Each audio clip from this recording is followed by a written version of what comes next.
Muy buenos días, amigas y amigos periodistas que nos acompañan el día de hoy en este taller denominado Identificando la violencia política contra las mujeres en la práctica periodística. El Instituto Electoral de Coahuila, a través de la Comisión de Paridad e Inclusión y del Observatorio de Participación Política de las Mujeres en Coahuila, les da la más cordial de las bienvenidas.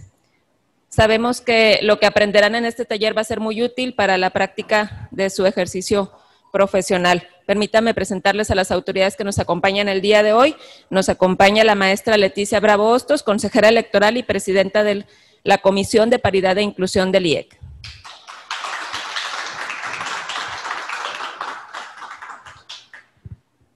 Se encuentra con nosotros también Darío Rodríguez García, el presidente del Comité Municipal Electoral de Piedras Negras. Damos la bienvenida también a las y los integrantes del Comité Municipal Electoral de Piedras Negras. Está también presente María Esther Hernández Ventura, integrante no permanente del Observatorio de Participación Política de las Mujeres.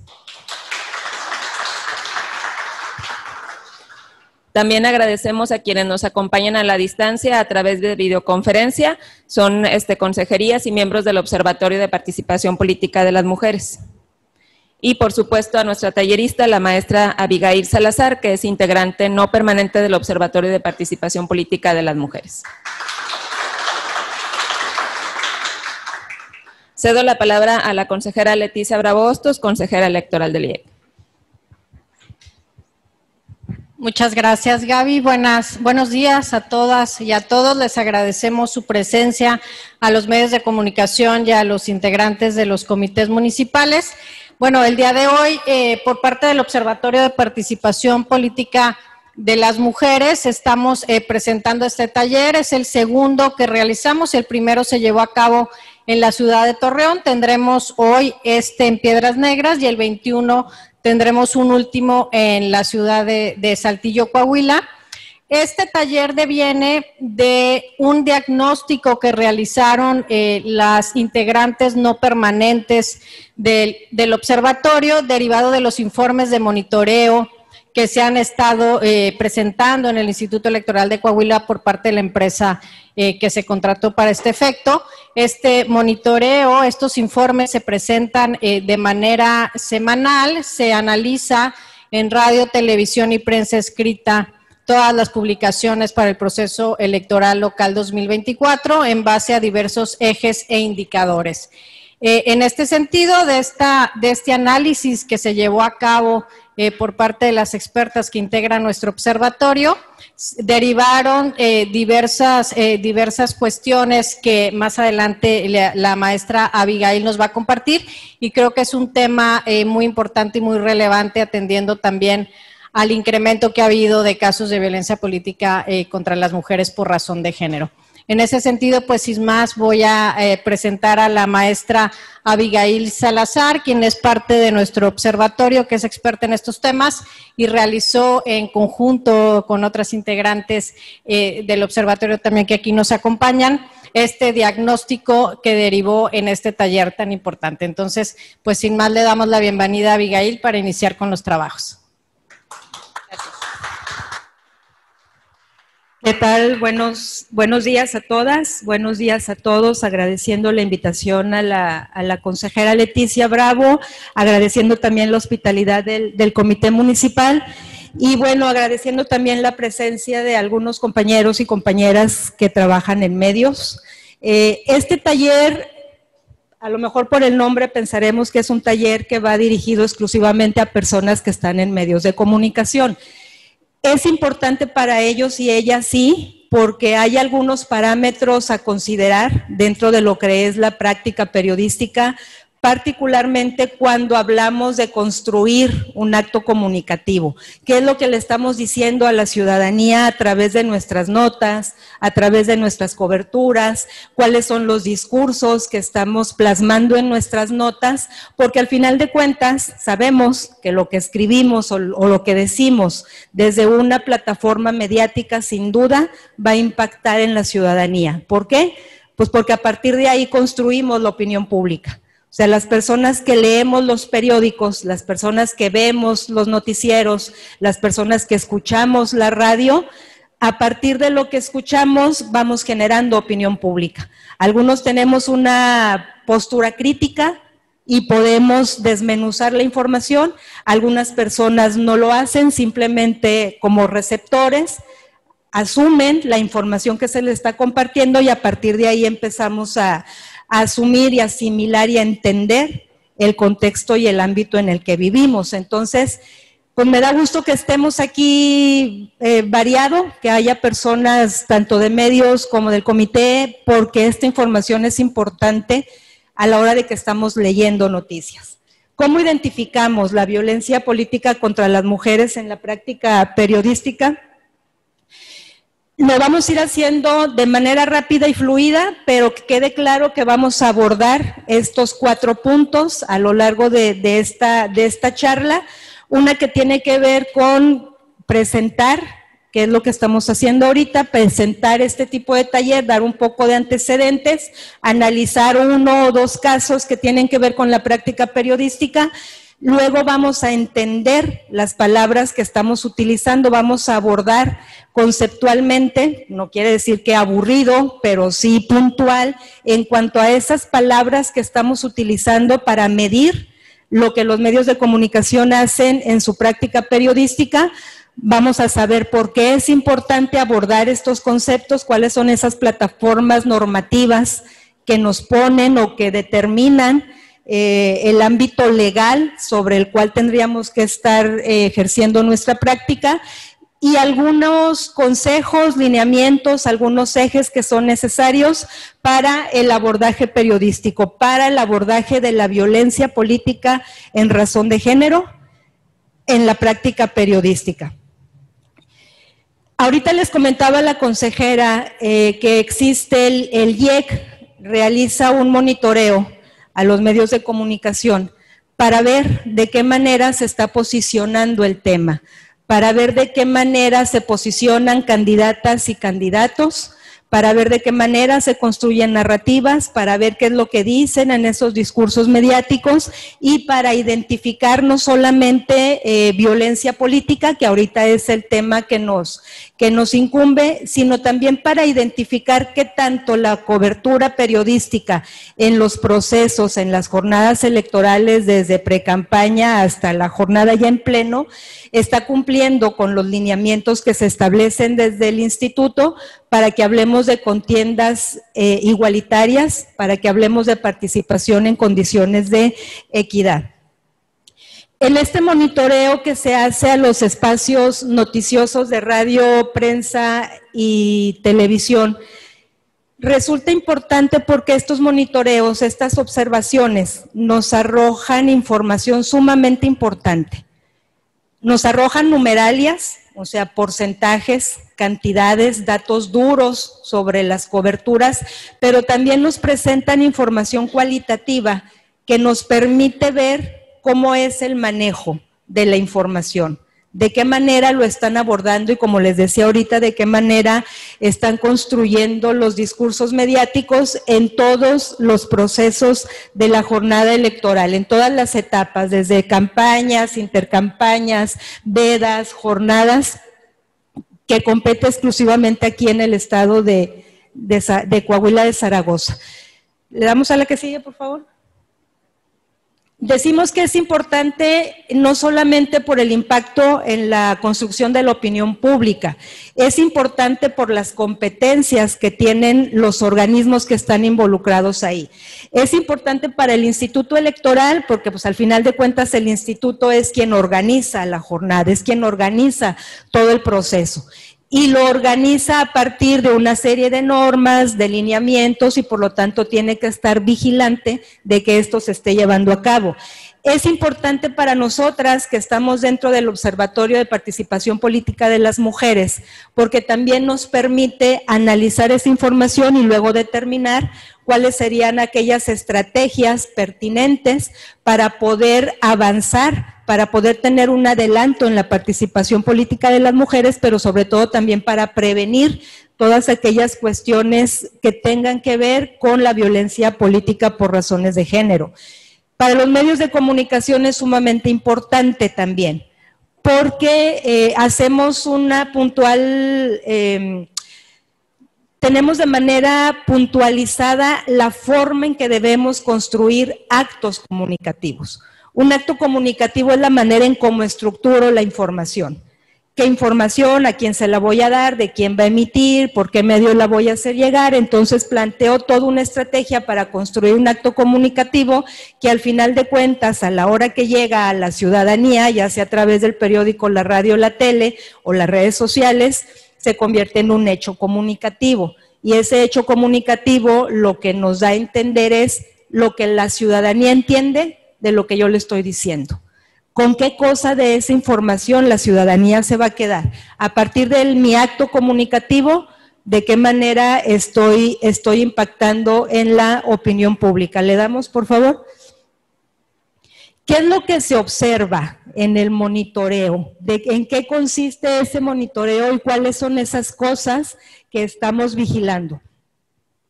Primero, si bien, como les decía ahorita, es importante para quienes están en medios de comunicación, para todas las personas, tendrá que ser también importante en la medida en que nos va a permitir ser mejores personas en cuanto a consumidores de medios de comunicación. Tener una conciencia crítica ante lo que estamos leyendo, saber cómo tratar cierta información, pero también aprender a identificar cuáles son estas partes sustanciales de una nota o de un contenido mediático. En el monitoreo se desprende de un manual donde vienen contemplados los lineamientos desde el Instituto Electoral para poder observar la práctica periodística. Hay 3 unidades de análisis: una pieza de monitoreo, pieza informativa y una valoración. Una pieza de monitoreo nos estamos refiriendo a ese ámbito que estamos observando: presencia en tele, presencia en radio, presencia en prensa escrita.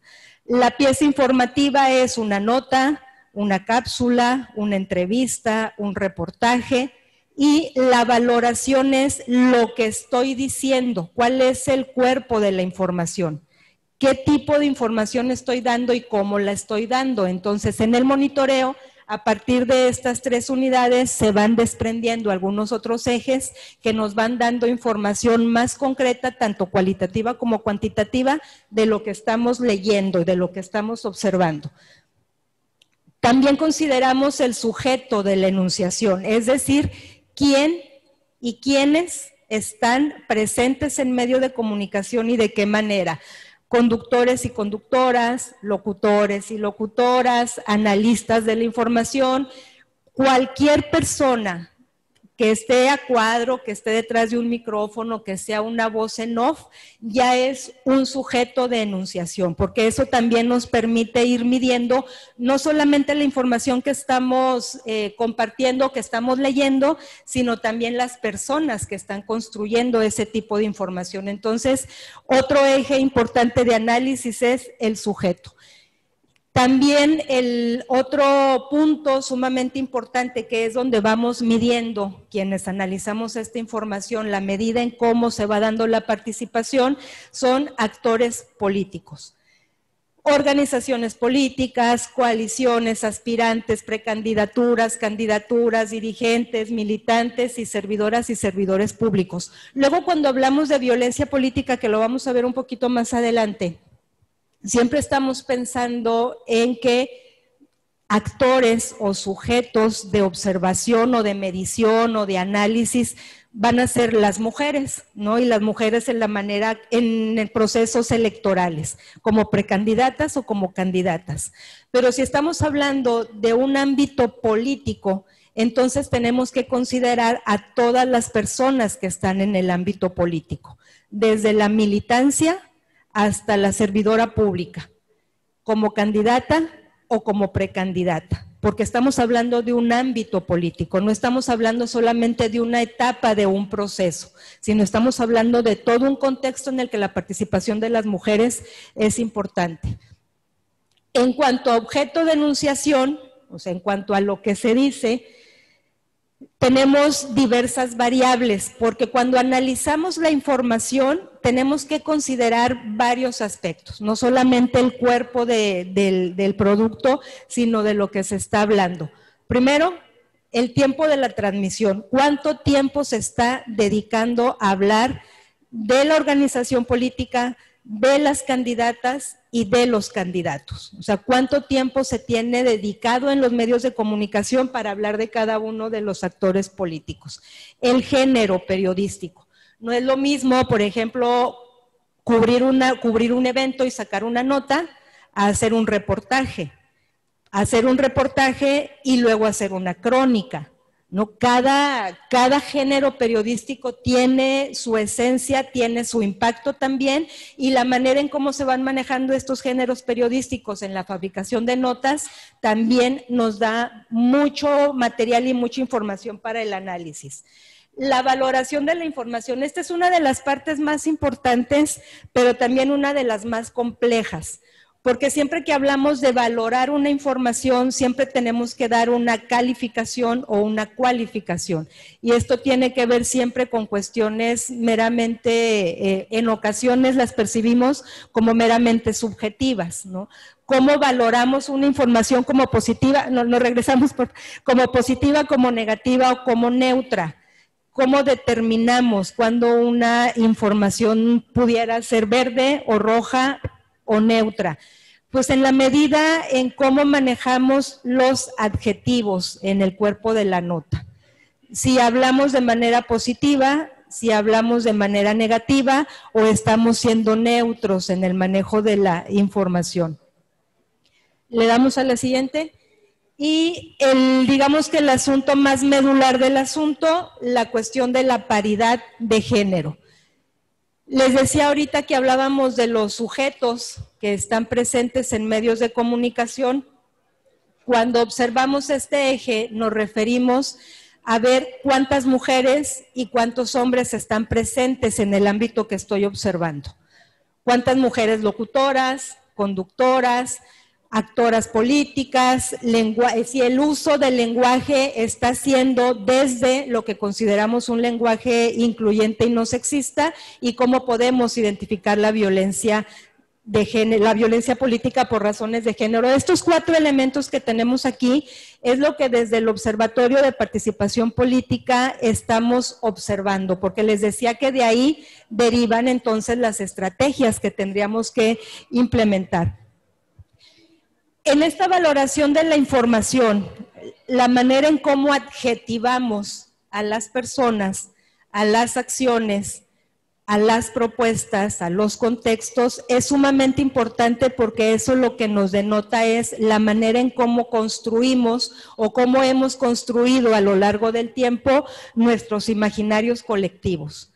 ¿De qué manera adjetivamos? ¿De qué manera nos referimos a las mujeres y a los hombres? ¿Y de qué manera entonces la sociedad lo está percibiendo? Entonces, esta valoración de la información es uno de los puntos que más trabajo nos cuesta, porque luego adentrarnos en el tema de la teoría del género y hablar sobre estas cuestiones de la equidad y de la igualdad tiene muchas resistencias, pero al final de cuentas es un tema sumamente cultural y por eso lo hace más complicado. ¿Le damos, por favor? Le damos a la siguiente.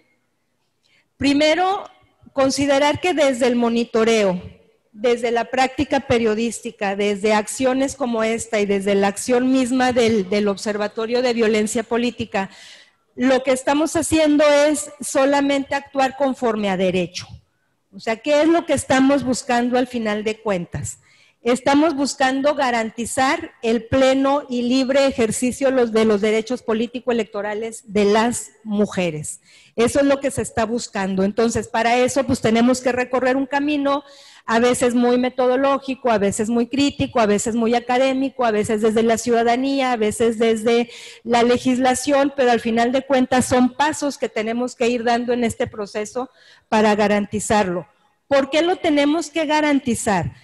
Ahí en la imagen tienen ustedes una línea de tiempo que tiene que ver con la manera en cómo hemos ido avanzando las mujeres a lo largo de la historia en la lucha y el reconocimiento de nuestros derechos. Empezamos primero en el reconocimiento, nuestra primera lucha es por el reconocimiento de que somos mujeres y existimos y estamos. El primer documento en materia de derechos que se emitió fue por allá de 1780 y algo, que se llamaba la Declaración de los Derechos del Hombre. Entonces, ante ese documento, una feminista sumamente adelantada en aquellos tiempos emite la carta, una carta similar, pero de los derechos de las mujeres, ¿no? Como diciendo, aquí estamos, somos mujeres y existimos. Entonces, ese fue el inicio de nuestra lucha por nuestros derechos político-electorales. Primero por reconocernos como parte de la sociedad, como mujeres. Luego viene un segundo momento que es el reconocimiento por nuestra ciudadanía. O sea, sí, son mujeres, ahí están, en la casa a gusto, dedíquense a lo suyo. Entonces empieza un segundo momento en el que decimos, sí, pero también tenemos derecho a hacer uso de la ciudad, tenemos derecho a hacer uso de aquellos derechos políticos que se le confieren a los hombres. Entonces, el segundo momento es nuestra lucha por la ciudadanía, que en nuestro país se dio hasta 1937. Fue el año en el que nuestra Constitución se nos reconoce como ciudadanas. Luego viene nuestra lucha, pues ya somos ciudadanas, pues queremos participar. Queremos también participar en los procesos políticos. Queremos y debemos estar en el ámbito político y como algunos de ustedes sabrán, nuestro reconocimiento a votar y ser votadas fue hasta 1953, ¿no? Y luego a partir de 1953, que ya somos reconocidas y tenemos nuestros derechos político-electorales, entonces empezó otra batalla, porque nos dejaran estar en esos procesos y en esos contextos. Y hasta la fecha seguimos luchando en el mismo tenor por una plena participación y un pleno ejercicio de nuestros derechos político-electorales. ¿Le damos, por favor? ¿Qué es lo que ha impedido? Si recordamos el diagramita anterior, esta línea de tiempo nos va marcando sí nuestra presencia, pero una presencia que se ha denotado por condiciones desiguales, por condiciones no equitativas. Entonces, ¿qué es lo que ha frenado el paso o el avance de las mujeres en materia político-electoral? Justamente las cuestiones de género. Esa cultura de género, este sistema cultural a partir del cual fincamos nuestras relaciones, nos relacionamos con las otras, con los otros, tomamos decisiones, es lo que no ha permitido que las mujeres vayamos avanzando como realmente deberíamos avanzar. Sí hay mujeres, sí hay presencia de mujeres en el ámbito político electoral, hay presencia de mujeres como funcionarias, pero ¿en qué condiciones se ha dado y debido a qué se ha generado esta desigualdad? Primero, ¿me ayudas a leer, Maite, porfa? Se usa para referirse, según Cook, ¿sí? Se usa para referirse a una visión generalizada o preconcepción concerniente a los atributos, características o roles de los miembros de un grupo social, la cual hace innecesaria cualquier consideración de sus necesidades, deseos, habilidades y circunstancias individuales. Gracias. Le damos a la siguiente. Y a partir o a raíz justamente de eso, de lo que nos acaba de leer la compañera Maite, de esa manera de concebir una sociedad binaria, una sociedad basada en la cultura de género, entonces se deriva la manera en cómo categorizamos las cosas que hacen ellas y las cosas que hacen ellos.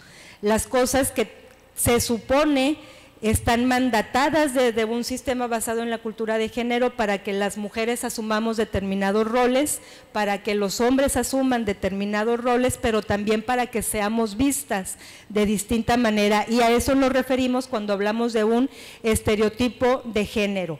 Un estereotipo de género es nocivo cuando niega un derecho, cuando impone una carga y cuando limita la autonomía de las mujeres. ¿Por qué? Porque es un mandato. porque es un mandato basado en la cultura de género. La toma de decisiones acerca de sus vidas y sus proyectos vitales o de su desarrollo personal o profesional. Esto que ha impedido que las mujeres lleguemos en igualdad de condiciones e igualdad de circunstancias a una participación plena y a un ejercicio pleno de nuestros derechos son justamente los estereotipos de género, porque las mujeres no podemos estar afuera, porque las mujeres tenemos que estar dentro, porque en eso se basa la cultura de género. El hombre es el proveedor y la mujer es la reproductora, ¿no? Entonces la mujer reproduce y cuida y el hombre trabaja y sale. El hombre al espacio público y la mujer al espacio privado. En el momento que las mujeres saltamos al espacio público, a partir justamente de los estereotipos y de la cultura de género, empiezan a señalarnos, empiezan a criticarnos y nos empiezan a recordar que nuestro espacio es el ámbito privado. Y eso es lo que ha frenado nuestro avance.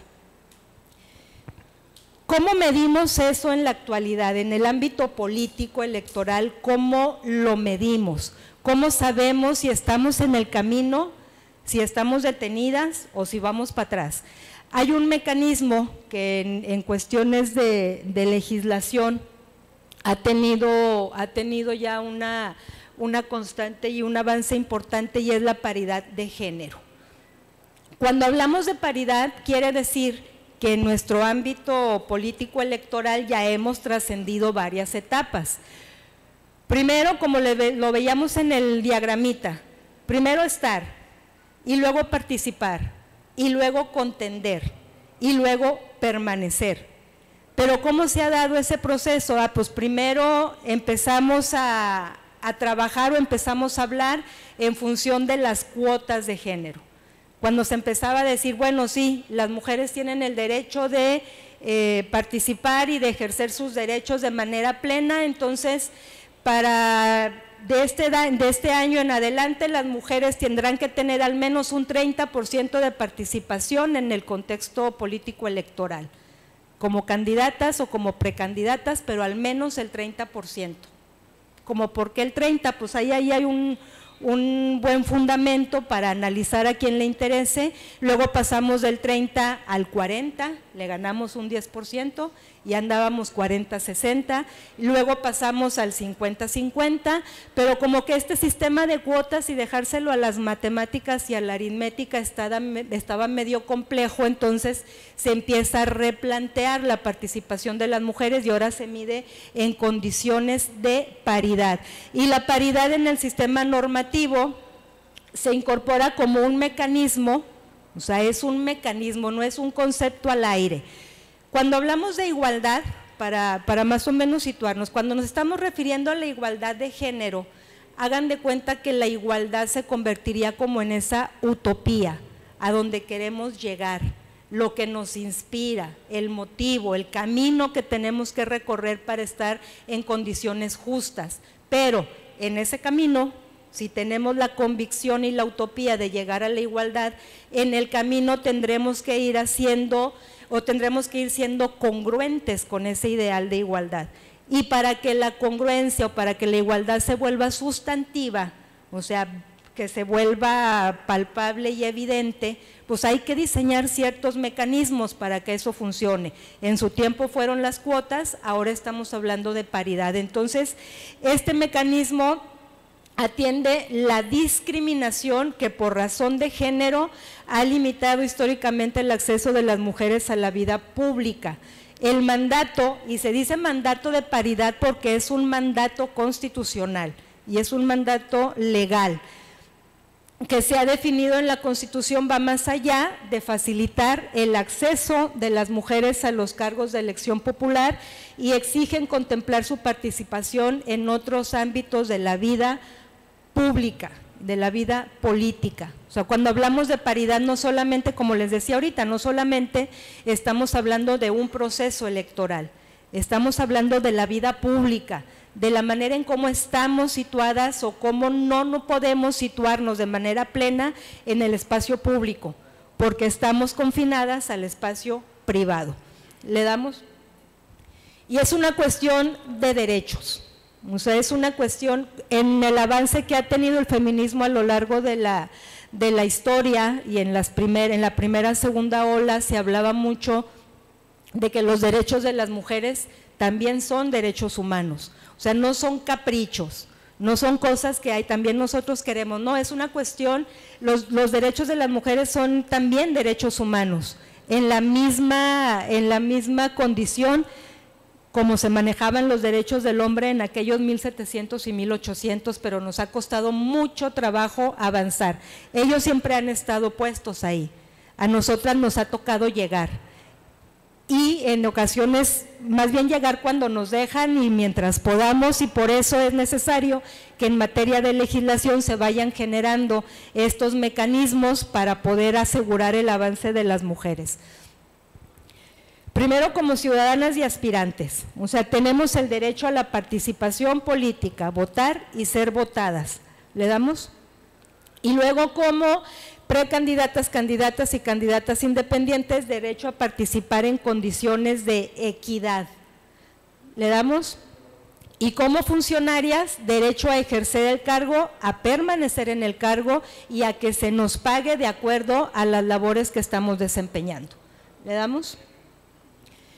En materia político-electoral hay varios casos que nos pueden dar muestra de cómo las cosas van funcionando, dos casos emblemáticos que cuando hablamos de materia político-electoral siempre tenemos y que siempre se dan estos dos casos porque luego los ubicamos de manera muy rápida. En Oaxaca, en el 2020, a Rosita Aguilar, que fue una compañera que fue elegida como regidora en su municipio, no le querían dar comisión, no le querían decir en cuál comisión iba a presidir. Por sus orígenes, por ser mujer, que es una de las cuestiones que también se ve mucho en el ámbito político, esto que le llamamos la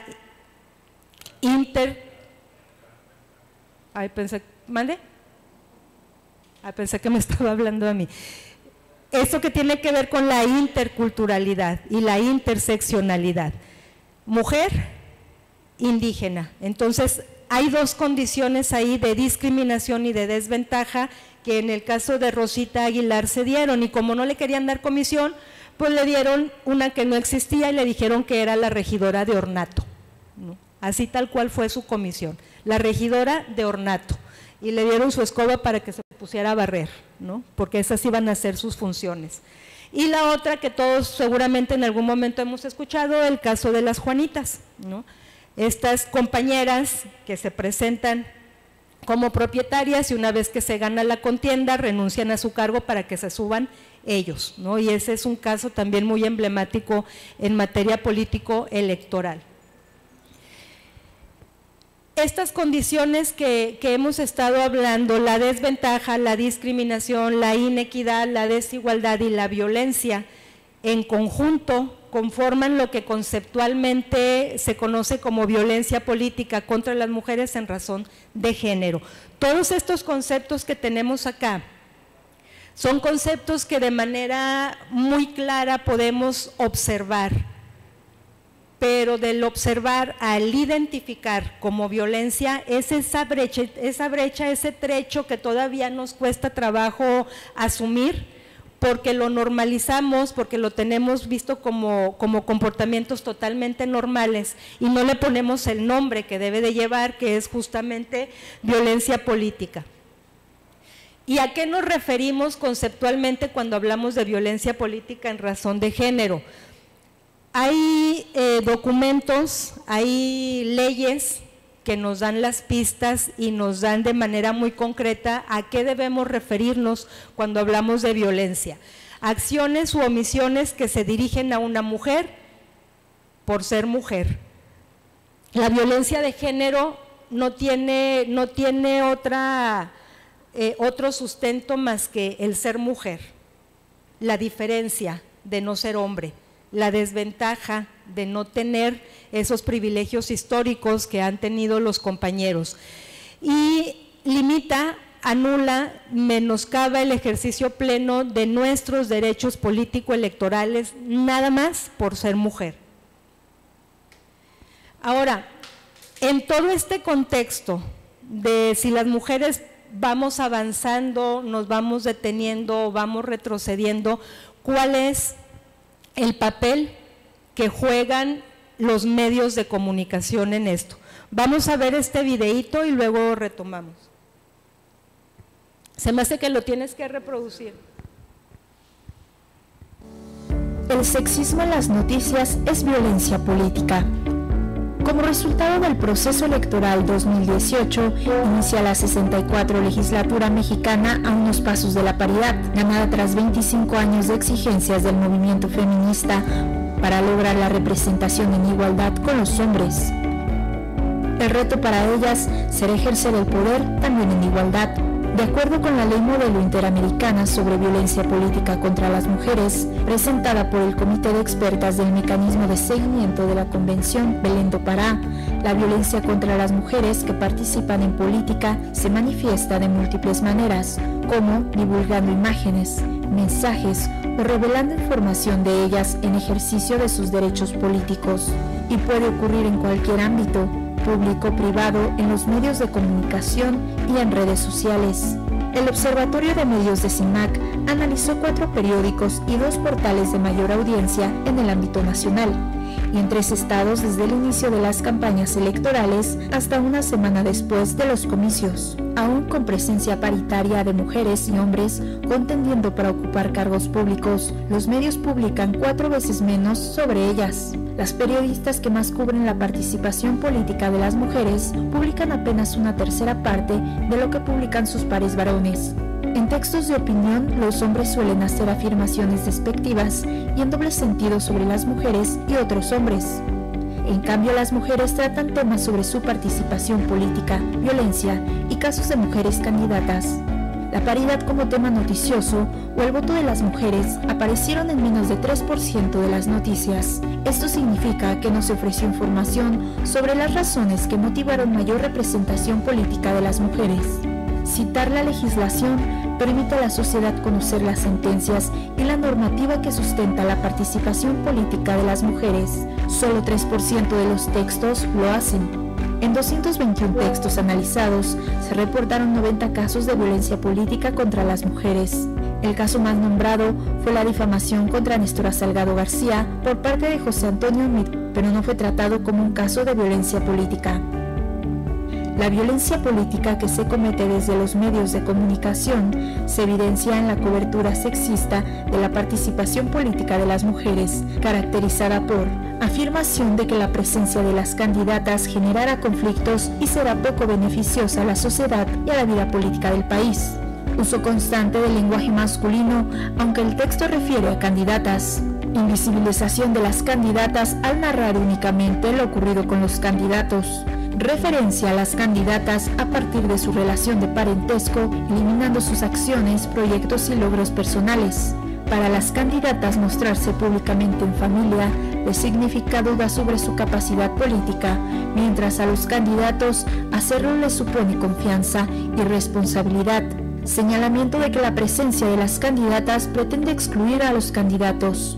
Utilización de las mujeres en el discurso electoral sin profundizar ni hacerlas partes de la política integral. Presentación de las candidatas como subordinadas a los hombres de su familia o partido. Reproducción de la idea de que el poder es masculino y las mujeres están negadas para ejercerlo.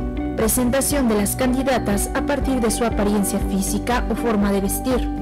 Naturalización de roles y comportamientos estereotipados como la maternidad, la sensibilidad o la envidia como propias de las mujeres. Narración de la violencia desligada del contexto en que la candidata ejerce su acción política. Además de que las mujeres ya fueron víctimas de agresión, nuevamente son victimizadas, pero ahora por la publicación de su caso, que además es tratado como un hecho aislado. También se juega con la violencia como gancho amarillista. Presentación de las mujeres como enemigas entre sí y defensoras de candidatos. Referencia a la paridad como un capricho de las mujeres por ocupar cargos para los que no están preparadas. Cobertura desigual en tiempos y espacios para candidatas y candidatos. La participación política es parte de los derechos de las mujeres y la cobertura mediática con enfoque de género feminista y de derechos humanos puede acompañar su representación, reconocimiento e igualdad ante la sociedad. Estas son 12 claves para coberturas de paz Ahí sobre le paramos, la por participación favor. política de las mujeres. Y nos regresamos a la presentación. Como les decía ahorita, quienes están en medios, quienes ejercen la práctica periodística, estos nos dan pistas para saber de qué manera estoy construyendo mi acto comunicativo, pero para quienes somos consumidores de noticias, quienes estamos consumiendo los medios de comunicación, estas son pistas para formar nuestra conciencia, o sea, para crear conciencia. ¿Qué leemos? ¿Qué buscamos? ¿Qué identificamos? ¿Nos reímos o nos preocupamos? ¿Le entramos al chisme o lo señalamos? Entonces, a partir de esta charla, justamente la intención es esa.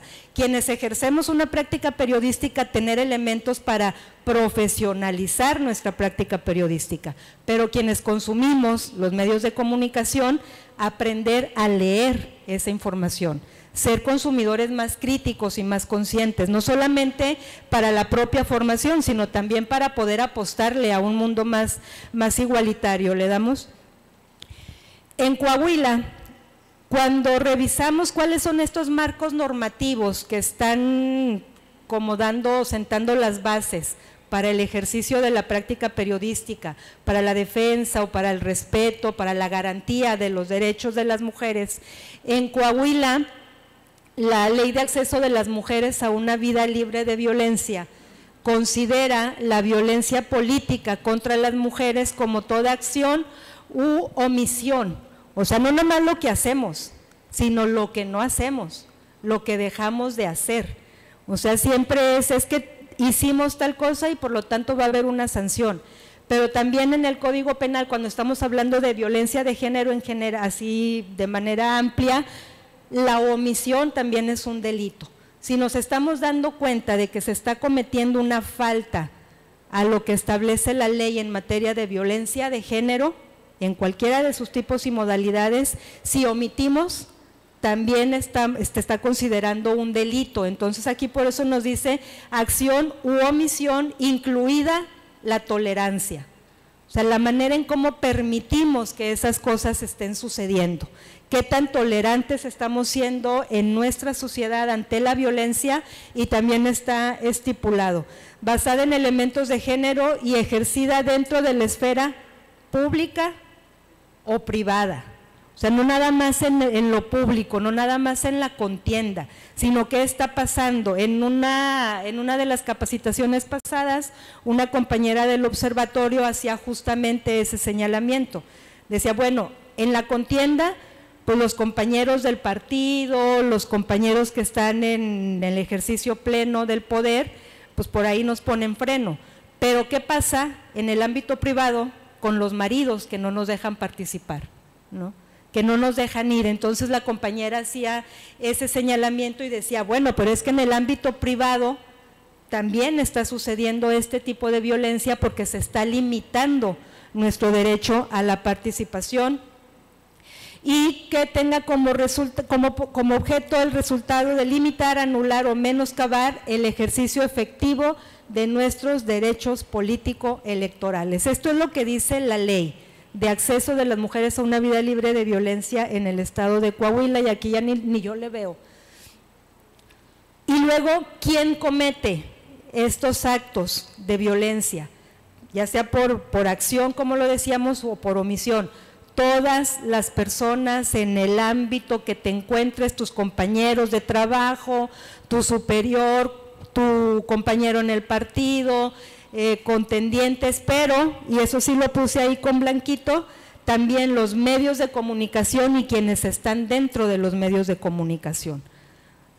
Luego hay ahí un debate muy interesante entre la práctica periodística y esto que estamos viendo de violencia de género, porque luego compañeros periodistas han dicho muchas veces, bueno, pero es que se alude al derecho a la libertad de expresión, ¿no? O sea, existe la libertad de expresión. Y como medios, pues podemos decir, podemos publicar porque existe la libertad de expresión, pero más adelante vamos a ver cómo compaginar estas dos cosas. ¿Le damos? Se entenderá entonces que estas acciones o estas omisiones se basan en elementos de género cuando se dirijan a una mujer, como les decía, no más porque somos mujeres, no hay otra. Y sobre todo que tenga un impacto diferenciado. Cuando hablamos de impacto diferenciado, conceptualmente estamos haciendo alusión a la perspectiva de género. La perspectiva de género, luego nos dicen, es que hay que actuar, hay que juzgar, hay que escribir y hay que pensar con perspectiva de género. ¿Qué quiere decir eso? Pues la perspectiva de género es una metodología que nos ayuda a pensar y nos ayuda a analizar de qué manera las cosas, las relaciones, los roles, las funciones que llevamos todos a cabo dentro de una sociedad tienen impactos diferenciados en la vida de las mujeres y en la vida de los hombres. Por ejemplo, en la práctica periodística, cuando un compañero o compañera entrevista a una candidata, por lo general, o que entrevista a una mujer que destaca en la ciencia, en el deporte, en la cultura, en cualquier ámbito, las preguntas siempre tienden a ir en el sentido de ¿cómo le vas a hacer? Es difícil para una mujer compaginar tu vida profesional con la familiar. Eres mamá y va a ser difícil con tus hijos estando embarazada y asumir un cargo como este. A los hombres nunca les preguntamos eso, ¿no?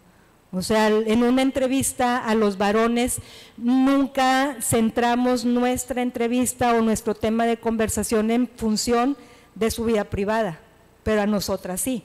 Entonces, pensar, juzgar, actuar, escribir con perspectiva de género, justo eso es lo que significa, de qué manera estos impactos diferenciados frenan o permiten el avance tanto de mujeres como de hombres.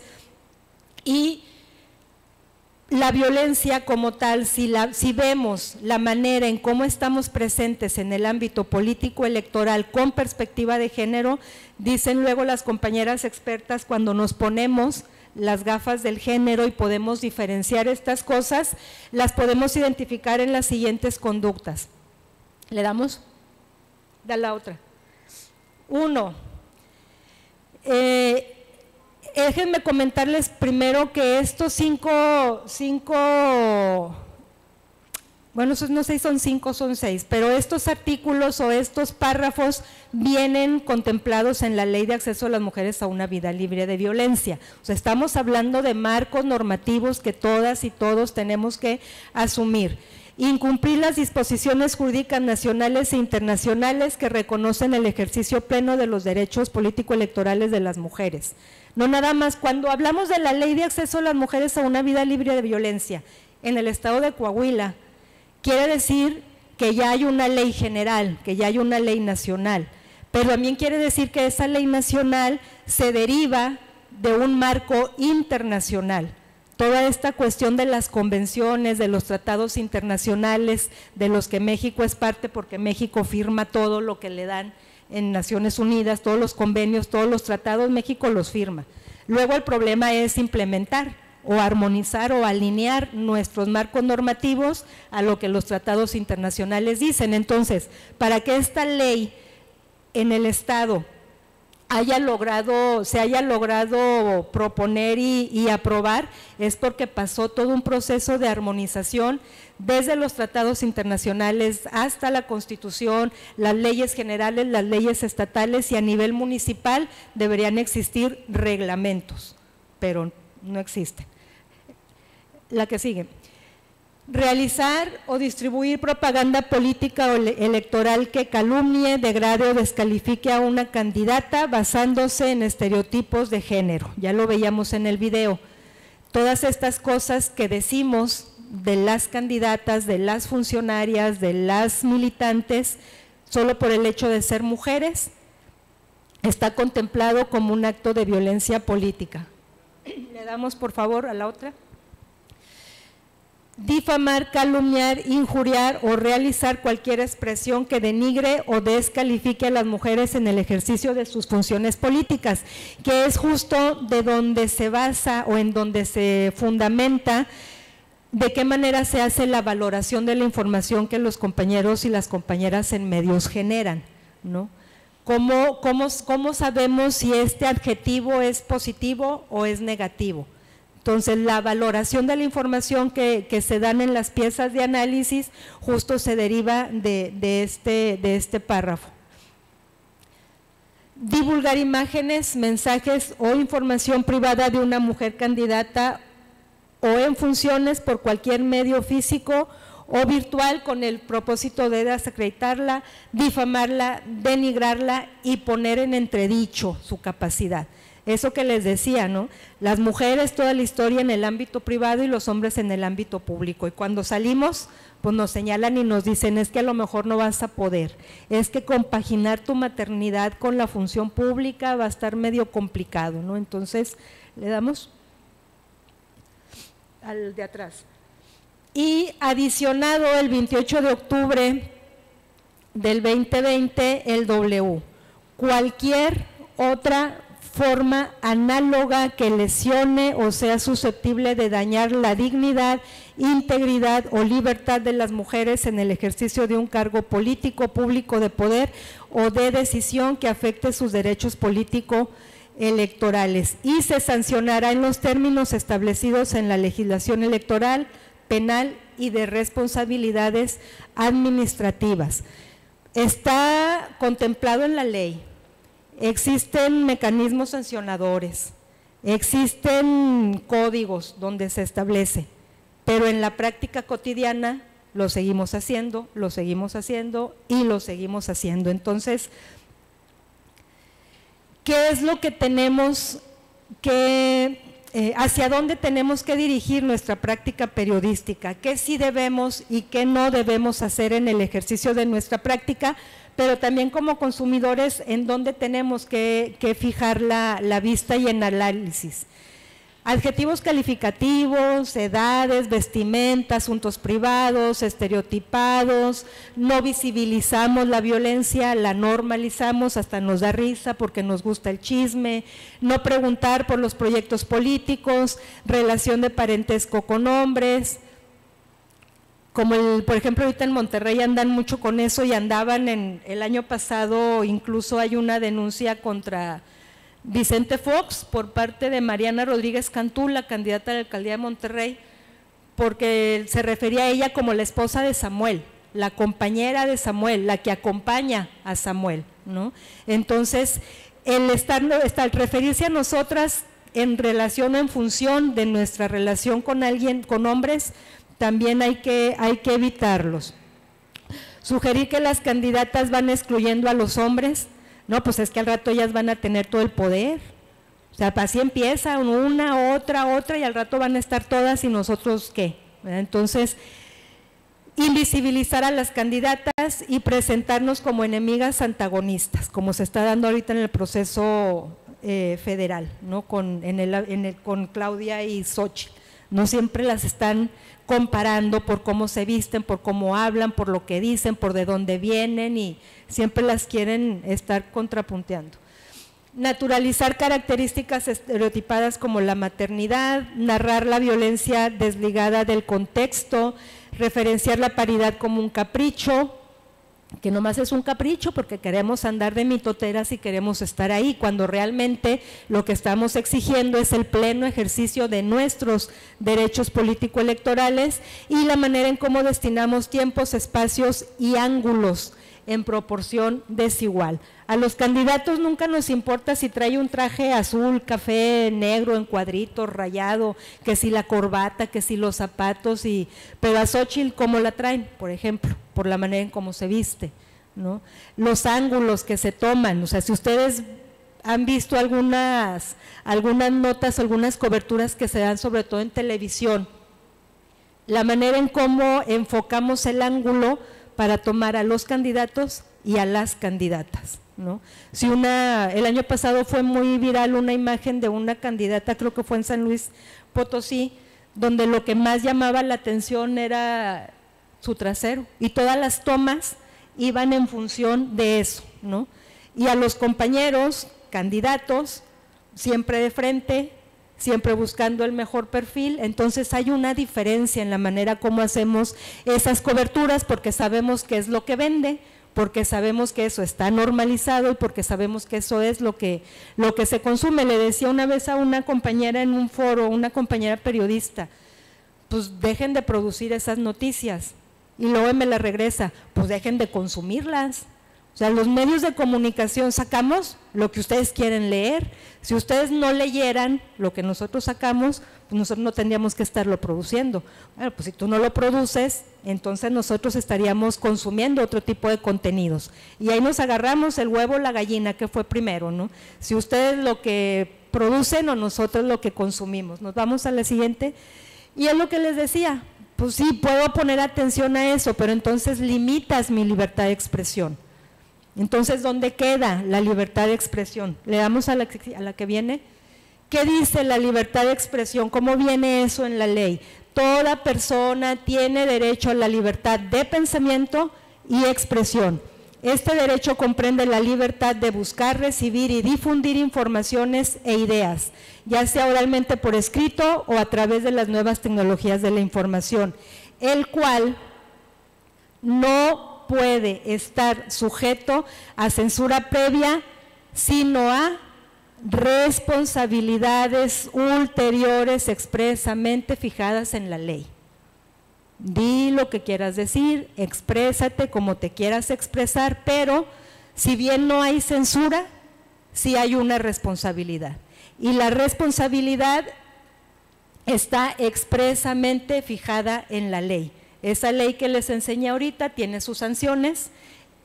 El IEC tiene también sus propios códigos, tiene sus reglamentos, tiene sus manuales, tiene sus lineamientos.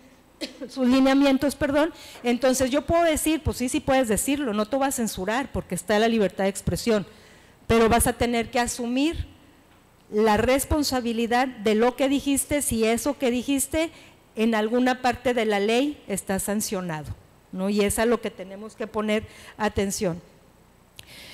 Ya para irnos enfilando a la parte última de esta charla, las recomendaciones generales para los medios de comunicación durante una cobertura electoral. Como medios, como funcionarias, como funcionarios, como sociedad en general, ¿cuáles son estas recomendaciones? Primero, tenemos que estar informadas e informados. Nos tenemos que capacitar, tenemos que conocer las leyes, tenemos que conocer los reglamentos, tenemos que conocer los lineamientos para poder identificar cualquier situación.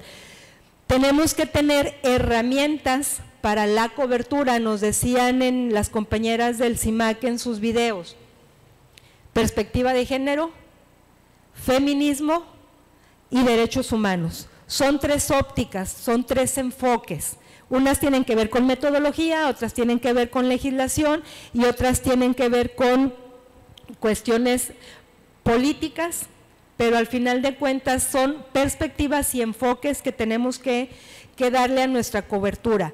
Comunicación no sexista, los resultados del monitoreo que les comentábamos al principio, una de las cosas o el mayor factor de atención que arrojan estos monitoreos es que en los medios de comunicación no hay comunicación incluyente y no sexista. No hacemos uso del lenguaje incluyente y no sexista. No hacemos uso tampoco en nuestra comunicación de una perspectiva de género. Obviamente, si no hay perspectiva de género, no vamos a utilizar la comunicación no sexista, no sabemos comunicar. Y en los medios de comunicación, el monitoreo, ese es el punto más alto que hay que tomar en cuenta. El uso del lenguaje y la perspectiva de género. A ver, le damos a la otra, por favor. A ver, antes de leerles esta, les voy a pedir un favor a quien traiga ahí su teléfono con datos, pónganle ahí en el Google, en el buscador, candidatos a la presidencia de México, por favor, y compártanme qué noticias, los puros titulares que les salgan. Así, candidatos a la presidencia.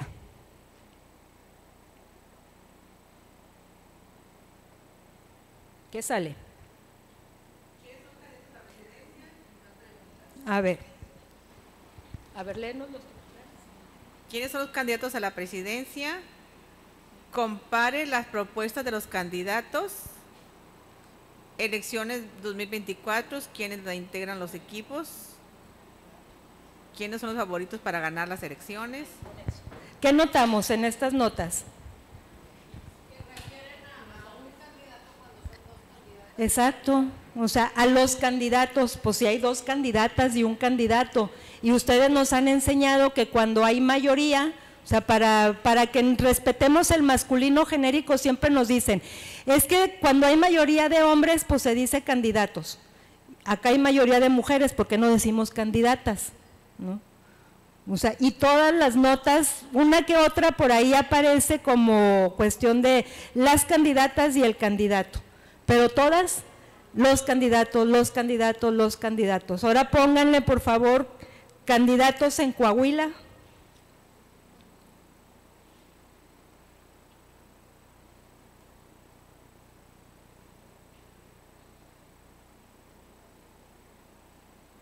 Que hayan.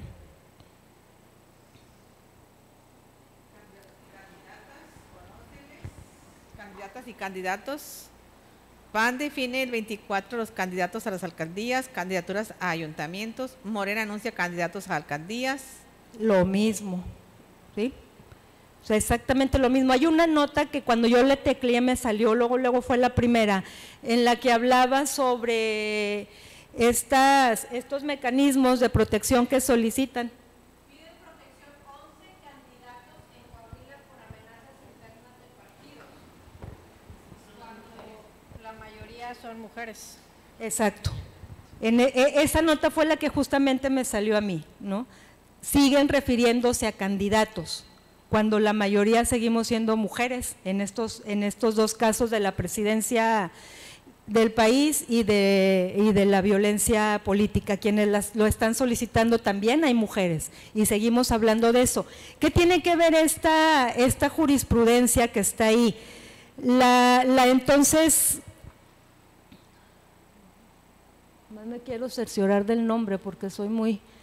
La entonces candidata Delfina Gómez, a partir de un debate, cuando estaban contendiendo por el Estado de México, presentó este recurso y a raíz de este recurso, porque luego dicen, es que ya el lenguaje ya es mucho capricho, o sea, ya andan participando, pues ya están ahí, y ahora nos piden que tenemos que hablar de ellas, de ellos y de ellas, pues ya es mucho.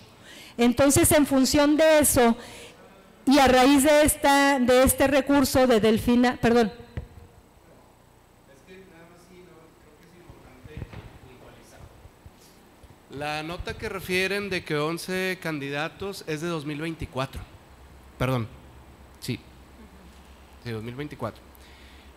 Lo que refiere es en el tema de que la mayoría de quienes han solicitado son mujeres. El punto es todo el proceso que hay en una redacción, sea radio, prensa, televisión, digital.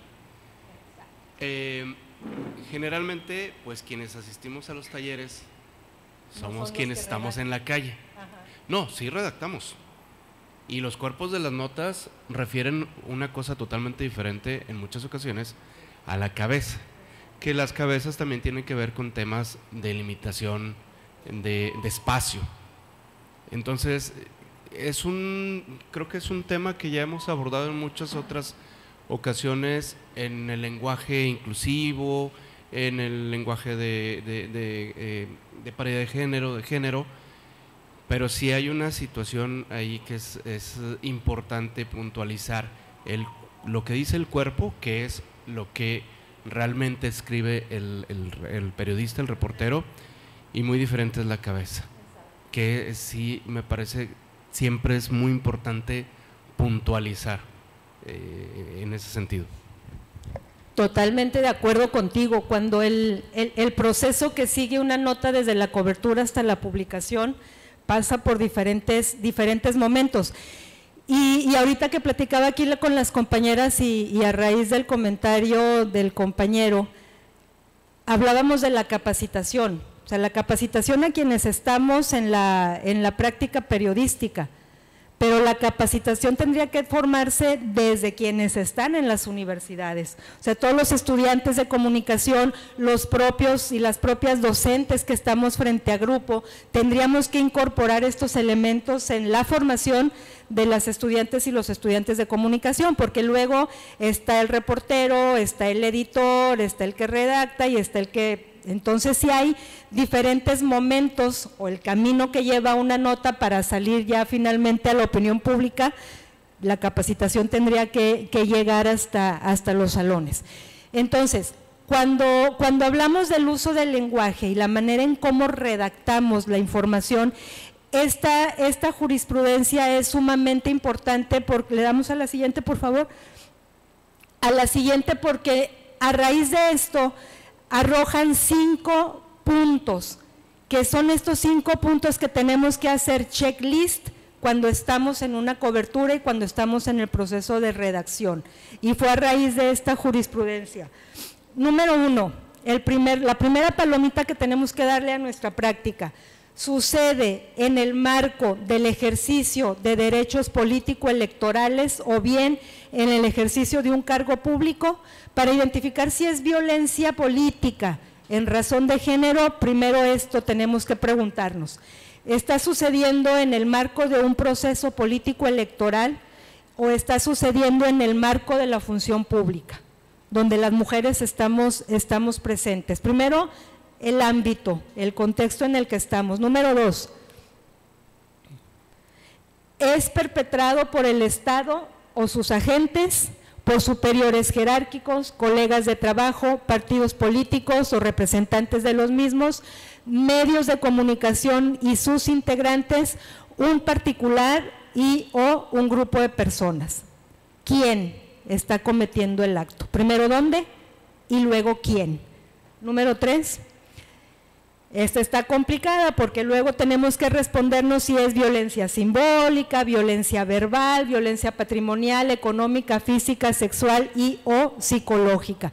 Esto tiene que ver con los tipos y modalidades de violencia, pero también tiene que ver con razones de género, porque este tipo de violencias, las modalidades son en dónde se da y el tipo es qué es lo que se hace. Entonces, en estos tipos de violencia, la que es más difícil de identificar es la simbólica, porque es la cultural, es la que se deriva de justamente esta cultura de género, donde los roles y los estereotipos ya los tenemos tan enraizados, tan afianzados, que ya no distinguimos si estamos ante una violencia simbólica o no. La verbal, la patrimonial y la económica, por ejemplo, en los procesos político-electorales, la limitación de recursos para las candidatas, por ejemplo, ¿no? O sea, cuánto dinero le dan a las candidatas para su campaña y cuánto dinero le dan a los candidatos para su campaña. Entonces, ahí también, para quienes andamos en el reporteo y en esas cosas, si nos adentramos a este tema de la violencia política por razones de género, nos da más elementos para nuestras entrevistas y para nuestros reportajes. Violencia física, violencia sexual y o violencia psicológica, ese es el tercer elemento. 4, tiene por objeto resultado menoscabar o anular el reconocimiento, goce y o ejercicio de los derechos político-electorales. O sea, eso que estoy haciendo, eso que estoy tolerando o eso que no estoy haciendo, limita la participación de las mujeres, limita la visibilización de las mujeres. ¿De quién estamos hablando más? ¿De ellos o de ellas? ¿Qué estamos diciendo en función de ellos y de ellas? Y número 5, se basa en elementos de género, es decir, se dirige a una mujer por ser mujer, tiene un impacto diferenciado y afecta desproporcionadamente a las mujeres. Esa jurisprudencia, a raíz del mecanismo interpuesto por Delfina Gómez, hablaba justo en función del lenguaje. En el debate, ella anotó, identificó varios actos de violencia política, luego se fue al tribunal e interpuso su mecanismo. Al analizar este mecanismo, el tribunal resuelve que sí hay violencia en razón de género, y entonces la jurisprudencia nos mandata como personas que estamos en medios de comunicación, revisar estos 5 puntos a la hora en que estemos en nuestras coberturas. Nos vamos a la otra. Y por eso es importante esto que decimos, que el lenguaje importa, porque el lenguaje es político. ¿Sí? La que sigue. No es neutro. Eso tenemos muy claro, que el lenguaje no es neutro. Y cada día nos damos cuenta más de eso. Pero más allá de una cuestión meramente cultural, de si queremos o no queremos emplearlo, quienes estamos en la función pública, quienes estamos en los medios, quienes estamos en las universidades, en el ámbito académico, tenemos que entender, reconocer, pero aparte también informar y comunicar que esta cuestión del lenguaje ha sido reconocida en instrumentos normativos, existe, en la Ley General de Telecomunicaciones existe, en el instituto hay también lineamientos y hay mecanismos. Entonces, estemos en la Ley General de Educación también lo contempla, existe la Ley de Acceso de las Mujeres a una Vida Libre de Violencia, existe la Ley Estatal de Igualdad entre Mujeres y Hombres, y en todos estos marcos normativos está el punto del lenguaje incluyente, y guían la comunicación en los procesos electorales, campañas, sentencias, incluso sentencias emitidas por tribunales electorales que buscan justamente la garantía y protección de los derechos. ¿Le seguimos? Identifica el uso del genérico masculino, invisibiliza y subordina la participación de las mujeres. ¿Nos vamos a la otra? Esto ya lo hicimos, le damos. Y existe también una consideración más allá del lenguaje y una consideración también más allá de estos 5 puntos que nos dan desde el tribunal. Aplicar la regla de inversión.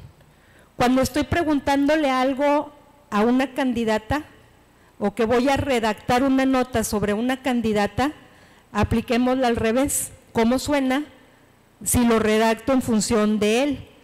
Si voy a hablar de un candidato, pues voy a redactar una nota en función con quién está casado, cuántos hijos tiene, cómo le hace para llevar su vida familiar, cómo se le ve ese traje, de qué manera se habla, con quién se relaciona. Entonces, la regla de inversión nos da muchas pistas para saber qué estamos omitiendo o cuándo estamos cayendo en violencia política por razones de género. ¿Le damos a la otra?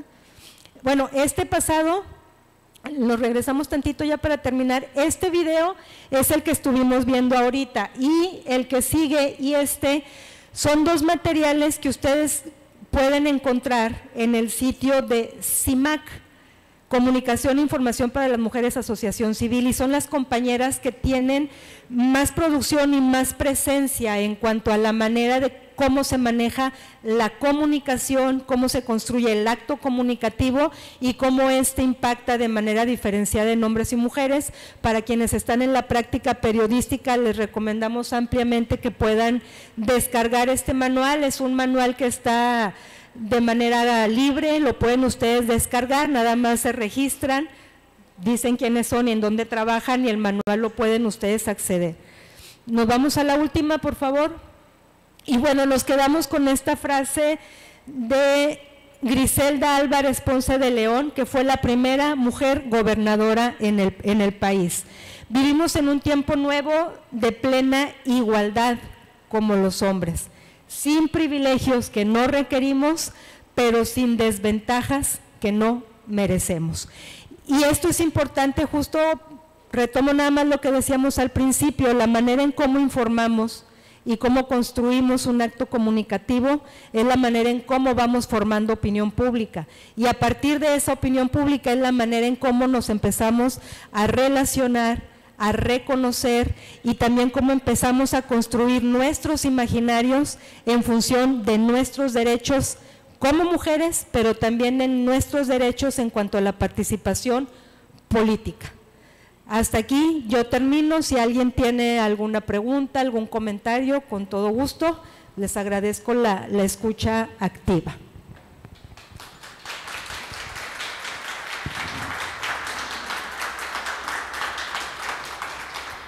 Si gustan levantar su mano para participar y prestarles el micrófono.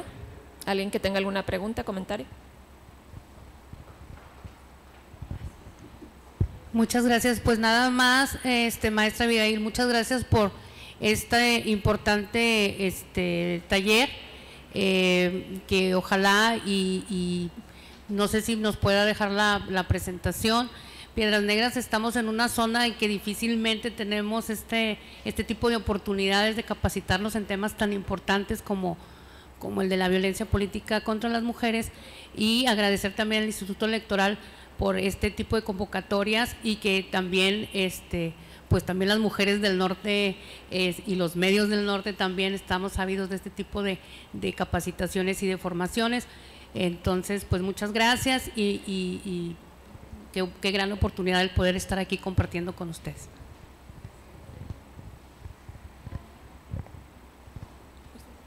¿Alguien más? Yo quisiera hacer una pregunta, maestra.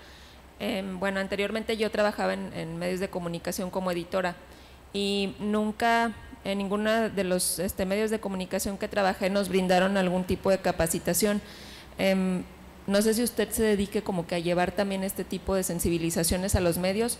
¿Si hay interés por parte de los periódicos, o ustedes van y tocan puertas como para ofrecer la sensibilización, o cómo es la dinámica? Ah, qué bonita pregunta. Sí, estoy muy metida en la formación de la perspectiva de género y la comunicación incluyente, y es bien complejo porque los medios no nos pelan, como decimos. ¿Por qué? Creo que es una cuestión de tradición, porque en aquel tiempo que decían que los medios de comunicación eran el cuarto poder, entonces ahí permanecen considerándose el cuarto poder, y consideran que no necesitan este tipo de formación, ¿no? Que no necesitan este tipo de información, pero eso era en los 90s, en los 80s, 90s. Lo que no se han dado cuenta es que la inercia global, los tratados internacionales, las legislaciones ya son un mandato. O sea, los países tienen que entender que no son caprichos, que México firmó tratados internacionales, que se han armonizado las leyes, pero los medios de comunicación luego como que se sienten en una atmósfera aparte. ¿Cuál ha sido la estrategia? Meternos a las universidades, ¿no? O sea, la estrategia ha sido meternos al ámbito académico, generar manuales como las compañeras de CIMAC, generamos diplomados. Por ejemplo, ahí en Torreón, en la universidad, tenemos un diplomado justamente de práctica periodística con perspectiva de género, porque por el otro lado no les llegamos. Entonces yo creo que la apuesta es por las universidades, y lo hacemos a demanda. O sea, sacamos nuestra oferta educativa, la periodista o el periodista que le quiere entrar, pues le entra. Pero luego se dan cuenta de que es importante y se va corriendo la voz. Entonces, buscar la estrategia para poder permear. ¿Y si se ha notado como alguna intención por parte de los medios, o sea, un avance en cuanto al uso, por ejemplo, del lenguaje incluyente y no sexista en los diversos medios que ustedes han analizado? Fíjate que sí, pero también no solamente porque las académicas estamos empujando el tema, obviamente afianzadas y respaldadas por marcos normativos y por instituciones, sino también por el activismo, ¿no? O sea, también el activismo también es un aliado importante. En Torreón, por ejemplo, sí hemos logrado permear en la manera en cómo se emiten las notas, porque sí estamos muy vigilantes de lo que se está haciendo. Logramos, por ejemplo, en algún momento que al menos las portadas de ciertos periódicos ya no contemplara tan gráfica la violencia de género.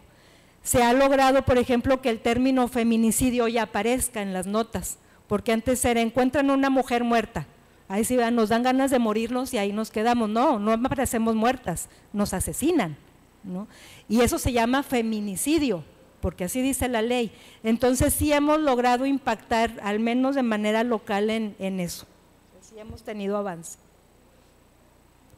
Ok, muchas gracias. ¿Alguien más tiene algún comentario o pregunta? Hola, maestra.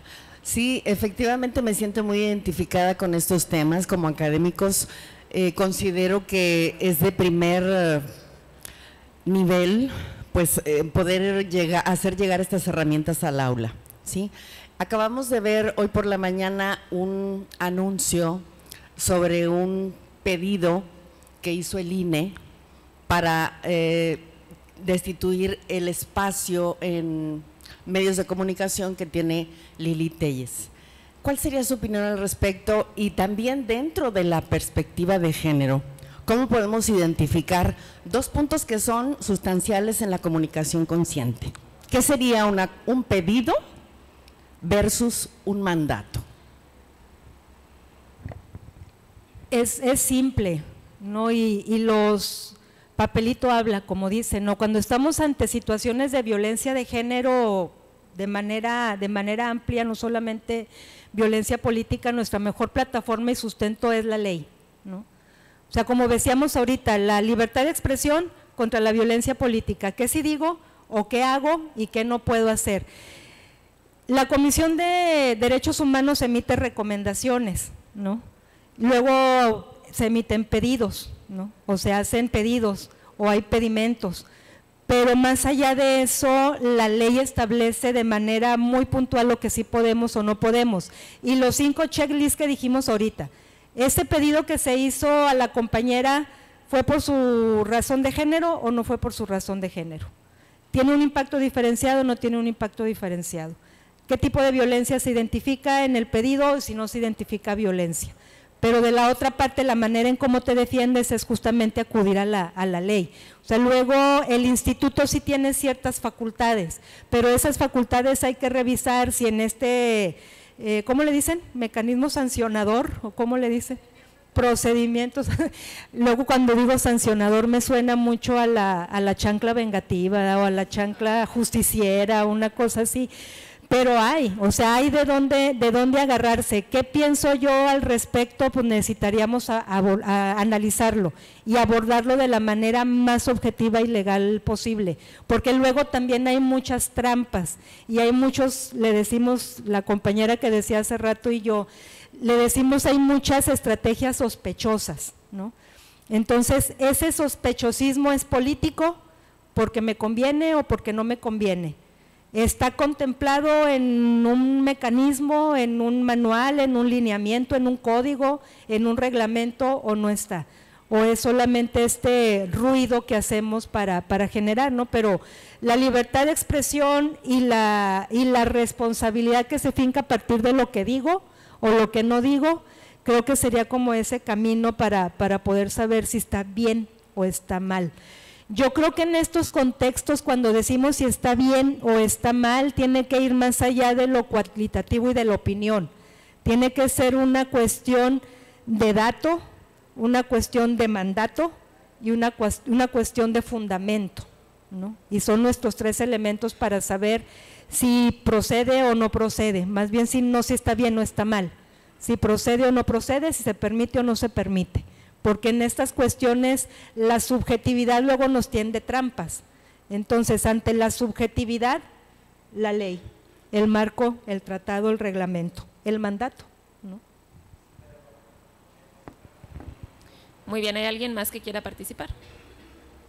Ok, bueno, vamos a pasar ahora el micrófono a la consejera Leticia Bravo Hostos.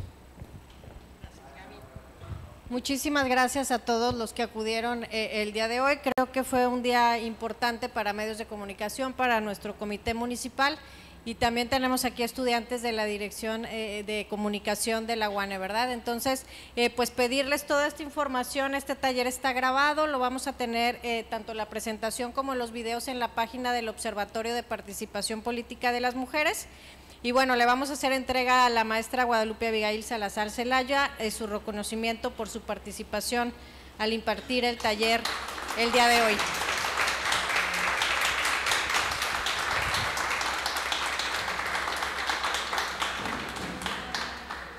Y bueno, los invitamos a todos a pasar al frente para tomarnos una fotografía y clausurar el taller.